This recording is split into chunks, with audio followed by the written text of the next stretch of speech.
रूस के राष्ट्रपति व्लादिमीर पुतिन जब 2 साल के बाद सामने आए और राष्ट्र के नाम अपना संबोधन दिया तो बातें ऐसी की कि लगने लगा कि 2 दिन के बाद यानी 24 फरवरी को अब विश्व युद्ध शुरू होने वाला है।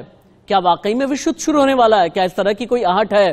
क्योंकि पुतिन गुस्से में नजर आए। पुतिन का गुस्सा सिर्फ यूक्रेन को लेकर के नहीं था, बल्कि पुतिन का गुस्सा और बाकी कई देशों को लेकर था। बाइडेन, नेटो सभी को खरी खोटी सुनाई, पानी पी पी करके कोसा। पहली बड़ी खबर करीब आ रही है, रूस यूक्रेन युद्ध की बरसी। दोनों देशों के बीच तनाव में इजाफा हो गया है। पुतिन ने यूक्रेन के राष्ट्रपति को ललकारा, बॉर्डर पर हमारा आक्रमण और तेज होगा, ये पुतिन ने कहा। पूर्वी यूक्रेन में अपनों के लिए ये जंग है। पुतिन ने कहा कि अपनी एकता, अखंडता, संप्रभुता बचाने के लिए जहां तक जाना होगा हम जाएंगे।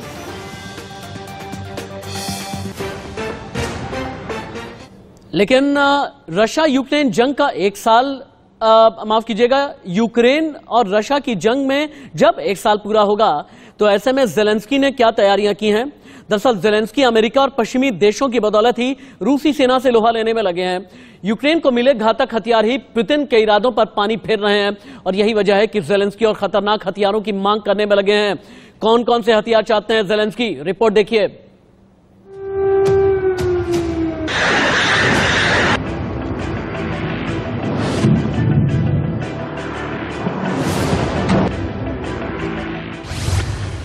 यूक्रेन युद्ध का 1 साल।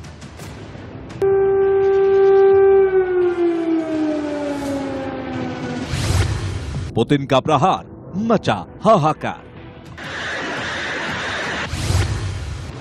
एक जिंदा मुल्क हो गया खाक।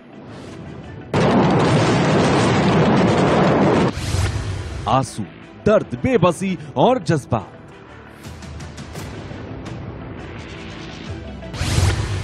ताकत का प्रदर्शन, इंसानियत की हार।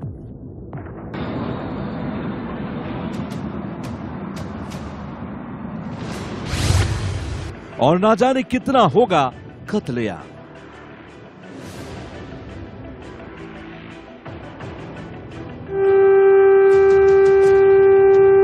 चौबीस फरवरी 2022 इतिहास का वो काला दिन जिसने पूरी दुनिया को हिलाकर रख दिया। जिस दिन हुई एक जिंदा और खूबसूरत मुल्क यूक्रेन की तबाही की शुरुआत। रूसी राष्ट्रपति पुतिन ने तमाम विरोधों के बावजूद यूक्रेन पर चढ़ाई कर दी। पहले ही दिन हुए जबरदस्त हमले से लोगों की रूह कांप उठी।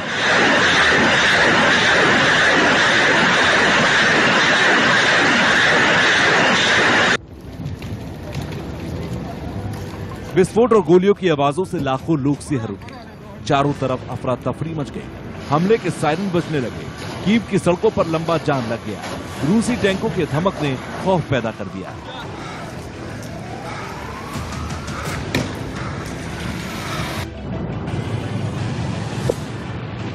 पुतिन की क्रूज मिसाइलों के ताबड़तोड़ हमलों से हाहाकार मच गया।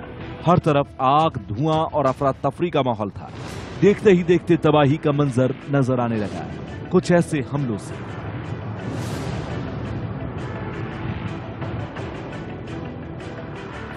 कीव पर नियंत्रण पाने की मंशा लेकर और यूक्रेन की सरकार को उखाड़ फेंकने के इरादे से रूसी सेना यूक्रेन की ओर आगे बढ़ी। आप यूक्रेन में घुसते इन रूसी टैंकों को देख सकते हैं।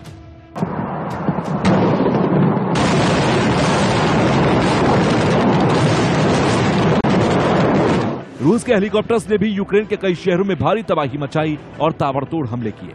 तस्वीरों में आप देख सकते हैं कैसे रूसी हेलीकॉप्टर्स यूक्रेनी शहर को तबाह कर रहे हैं।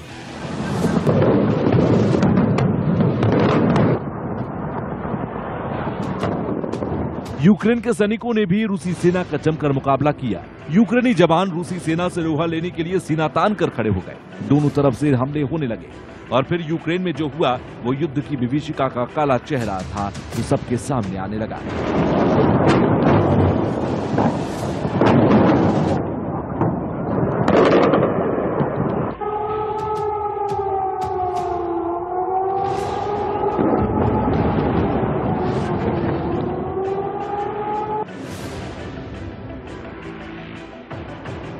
लोग बदहवास इधर उधर दौड़ते नजर आए, कोई बच्चों के साथ तो कोई अपने पेट के साथ। बहुत सारे लोगों ने बंकर में शरण ली। अचानक यूक्रेन छोड़ने वालों की बाढ़ सी आ गई। एयरपोर्ट खचाखच भरने लगे। लोगों के आशियाने उजड़ गए। किसी का अपना बिछड़ गया। ये आंसू, ये सिसकियां बहुत कुछ बयां कर रही हैं। पुतिन ने न केवल यूक्रेन पर हमला किया बल्कि यूक्रेन के समर्थक देशों को भी दो टूक चेतावनी दी। पुतिन ने कहा कि जंग में किसी दूसरे के ने हस्तक्षेप किया तो अंजाम बहुत घातक होगा। यूक्रेनी राष्ट्रपति जेलेंस्की ना तो पुतिन की धमकी से डरे और ना ही हमले से। जेलेंस्की ने भी पूरे सामर्थ्य के साथ रूस से भिड़ने का ऐलान कर दिया। एक तरफ जंग तेज हुई, दूसरी तरफ जंग के विरोध में लोग सड़कों पर उतर आए। यूएन ने भी युद्ध रुकवाने की तमाम कोशिश की। मॉस्को में भी लोग सड़कों पर उतरे और जंग रोकने के लिए प्रदर्शन करने लगे। पुतिन ने जंग की शुरुआत तो कर दी, लेकिन एक साल बाद भी वो अपने मकसद में कामयाब नहीं हो पाए। इस भीषण जंग ने खूबसूरत दिखने वाले देश को खंडर बना दिया। युद्ध की वजह से हजारों सुहागनों ने अपना सुहाग खो दिया। लाखों माताओं की गोद सूनी हो गई, तो वहीं न जाने कितने सैनिकों ने कर्तव्य की राह पर अपने प्राणों की आहुति दे दी। दरअसल रूसी राष्ट्रपति पुतिन आज भी यूक्रेन को रूस का हिस्सा मानते हैं। पुतिन की मंशा है कि वो रूस को साल 1991 से पहले यानी सोवियत संघ के विघटन से पहले वाले स्वरूप में रूस को वापस लेकर आए। इसीलिए पुतिन यूक्रेन पर आज भी लगातार हमले कर रहे हैं। Bureau report, India news.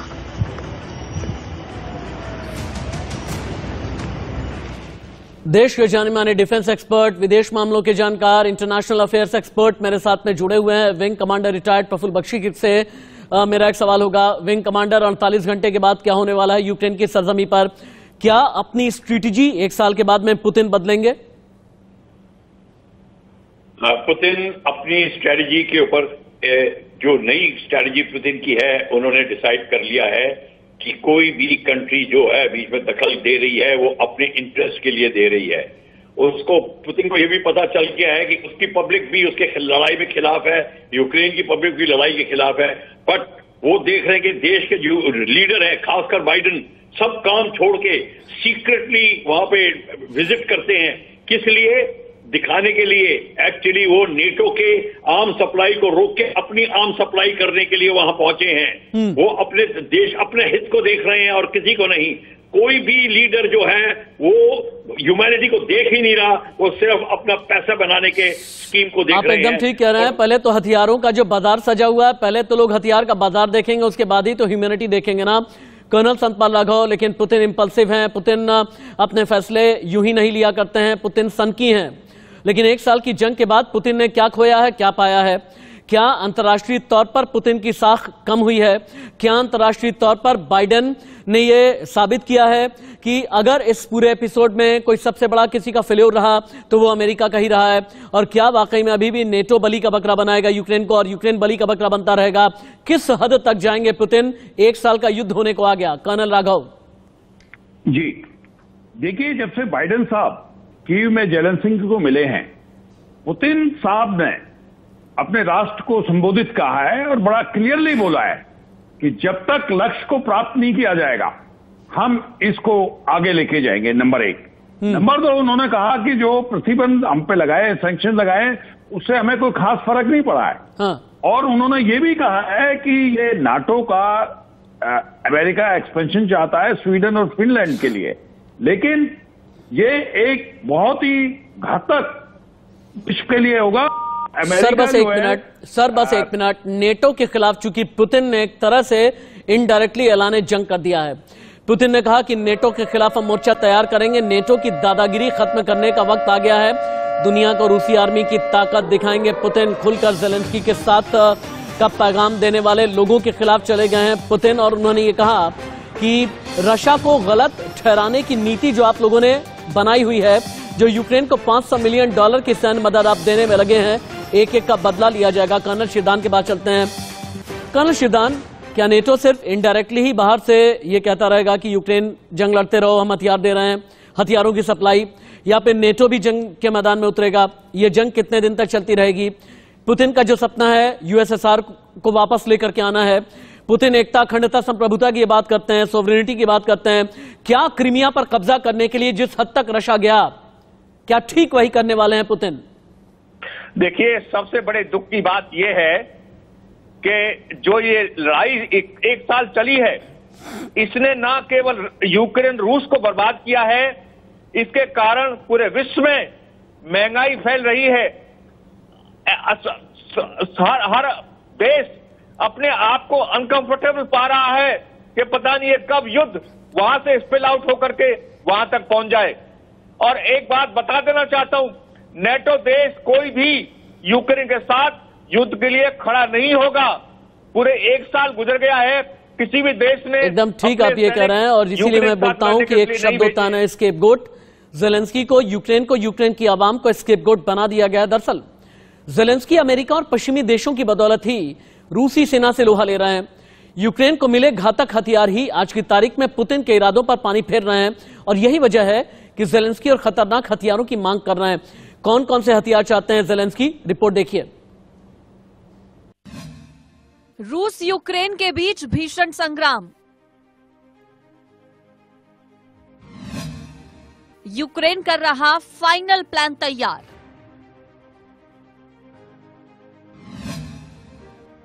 Zelensky ने मांगे और घातक हथियार।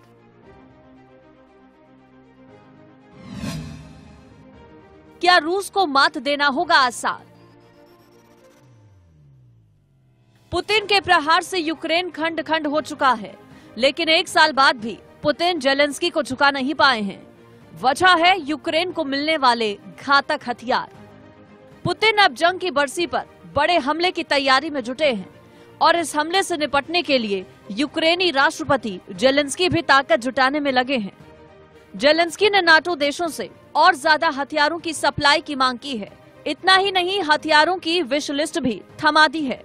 यूक्रेन की सेना का दावा है कि वो अपनी जमीन से रूस की सेना को भगा सकते हैं, लेकिन इसके लिए उन्हें नए हथियारों की जरूरत है। अमेरिका और नाटो पहले से ही यूक्रेन को वॉर टैंक, बख्तरबंद वाहन, मिसाइल, तोप, गोला बारूद देने का ऐलान कर चुके हैं, लेकिन जेलेंस्की को कुछ ज्यादा ही चाहिए। यूक्रेन सरकार को लगता है कि इन हथियारों की बदौलत रूस को हरा पाना मुश्किल है। ऐसे में यूक्रेन ने अब नाटो देशों को हथियारों की विश लिस्ट दे दी है। यूक्रेन ने नाटो के सदस्य देशों को जो विश लिस्ट दी है, उनमें 500 टैंक, 200 युद्धक विमान, 1000 तोपें, 1000 ड्रोन और 300 मिसाइल लॉन्चर शामिल हैं। यूक्रेन का कहना है कि रूसी सैन्य आक्रमण का सामना करने के लिए उन्हें तुरंत इन हथियारों की जरूरत है। इस बीच अमेरिकी सरकार ने यूक्रेनी सेना को M1A2 अब्राहम टैंक, जर्मनी ने लेपर्ड 2 टैंक और ब्रिटेन ने चैलेंजर 2 टैंक देने का ऐलान किया है। वहीं नाटो के दूसरे देश 321 टैंक यूक्रेनी सेना को देंगे, लेकिन लड़ाई अब लड़ाकू विमानों तक जा पहुंची है। ऐसे में अब यूक्रेन ने नाटो देशों से अत्याधुनिक लड़ाकू विमान देने की मांग की है। यूक्रेन चाहता है कि उसे दुनिया के सबसे खतरनाक लड़ाकू विमान F-35, ब्रिटेन का यूरोफाइटर टोर्नाडो, फ्रांस का राफेल और स्वीडन का ग्रिपिन विमान दिया जाए, ताकि वो रूस का मुकाबला कर सके। यूक्रेन का कहना है कि उनके पास सोवियत समय के पुराने लड़ाकू विमान हैं, जो कि किसी काम के नहीं हैं। ऐसे में इन विमानों के स्थान पर 200 नए लड़ाकू विमानों की यूक्रेनी सेना को बेहद जरूरत है। दरअसल रूस से निपटने के लिए यूक्रेन को लगातार गोला बारूद, हथियार, बख्तरबंद गाड़ियों की सप्लाई की जरूरत है। रूस के अंदर सप्लाई लाइन को बाधित किया जा सके, इसके लिए लंबी दूरी तक मार करने वाले हथियार भी चाहिए। कुछ दिन पहले अमेरिका ने यूक्रेन को पेट्रियट मिसाइल देने का ऐलान किया था, लेकिन ये मिसाइलें अभी तक नहीं दी गई हैं। अब अमेरिका ने एक बार फिर से यूक्रेन को नए हथियारों और सैन्य सामान के लिए $2.2 अरब देने का ऐलान किया है। इसके अलावा फ्रांस और इटली यूक्रेन को मिसाइल सिस्टम भेजेंगे। इससे पहले अमेरिका ने यूक्रेन को M1 एब्राम्स, जर्मनी ने लियोपार्ड्स और ब्रिटेन ने चैलेंजर्स टैंक देने का ऐलान किया था। विशेषज्ञों के मुताबिक यूक्रेन के लिए इन हथियारों को अपनी युद्ध योजना में शामिल करना आसान नहीं होगा। असल में इनके पहुंचने में कितना वक्त लगेगा, ये साफ नहीं है। जानकारों का मानना है कि इसमें कई महीने लग सकते हैं। वहीं अमेरिकी राष्ट्रपति जो बाइडेन ने ये साफ कर दिया है कि अमेरिका यूक्रेन को F-16 लड़ाकू विमान नहीं भेजेगा। बाइडेन का साफ कहना है कि विमान नहीं मिल सकते, भले ही दूसरी सैन्य मदद दे दी जाए। जेलेंस्की ने रूस के खिलाफ अपनी लड़ाई तेज करने के लिए लड़ाकू जेट की मांग की थी। जाहिर है जेलेंस्की की विश लिस्ट लंबी है और इसे पूरा करना भी मुश्किल है। दूसरा, ये तमाम हथियार मिलने से एक और खतरा भी है। अगर लड़ाकू विमान भी यूक्रेन को दिए जाते हैं तो फिर रूस और आक्रामक हो सकता है। पुतिन पहले ही एटमी वॉर की धमकी दे चुके हैं। बहरहाल देखना होगा कि यूक्रेन कब तक जंगी मैदान में टिकता है। Bureau report, India news. और जैसा हमने आशंका जताई थी, जिस तरह का अंदेशा था, क्रिमीनिया के जंगलों में भीषण जंग शुरू हो गई है। यूक्रेन की 237वीं रेजिमेंट का जबरदस्त अटैक, आईएफई और टैंकों का रूसी सेना पर हमला, ताबड़तोड़ बारूद बरसाता दिखा यूक्रेन का बीएमपी टैंक। बीटीआरडी से रूसी सैनिकों पर ताबड़तोड़ गोलीबारी की जा रही है। इस वक्त की बिग ब्रेकिंग, अभी की बड़ी खबर। Wing commander retired Praful Bakshi के बाद में चलते हैं। विंग कमांडर, इधर से यूक्रेन अग्रेसिव है, चूंकि अमेरिका के जो प्रेसिडेंट है जो बाइडेन पहुंचे कीव, जो बाइडेन पहुंचे पोलैंड। इसके बाद में जेलेंस्की का हौसला कितना ज्यादा बढ़ा होगा, और यह भी बताएं कि आगे आने वाले वक्त में भारत का स्टैंड इस युद्ध को लेकर के क्या होना चाहिए। देखिए, सबसे ये आपने जो क्वेश्चन पूछा दो भाग में है, मैंने पहले ही बता दिया, बाइडेन ने बड़ी चतुराई से पहली बात है अपनी डिफेंस मार्केट का पूरा का प्रदर्शन करने की कोशिश की है। उसको कुछ F-16 पे प्रॉब्लम आ रही है, क्योंकि बाकी कंट्रीज प्रॉब्लम आएगी, रशिया और एग्रेसिव हो जाएगा। F-16 की छोड़ के बाकी सबको देने को तैयार है। पर क्वेश्चन ये है, क्या बाइडेन जेलेंस्की को M1 एब्राहम का सूटेबल है या लेपर्ड टैंक सूटेबल है? लेपर्ड टैंक स्पेयर पार्ट हर एक कंट्री से उसको मिल रहे हैं। अब आपकी बात से मुझे इशारा यह मिल रहा है कि पूरी दुनिया को यह जानना चाहिए कि 1 साल के युद्ध के बाद दुनिया कहां आकर खड़ी है। क्या वाकई में दुनिया में जो सुपर पावर के पोल्स हुआ करते थे वो बदल गए हैं? अगर ये पोल्स बदले हैं भारत के लिहाज से, एशिया के लिहाज से, यूरोप के लिहाज से और अमेरिका के लिहाज से, पूरी दुनिया कहां पर आकर के खड़ी हो गई है, खतरा कितना बड़ा है। और मैं बात से बम बारूद की नहीं कर रहा, मैं बात कर रहा हूं इकोनॉमी की भी। रिपोर्ट देखिए।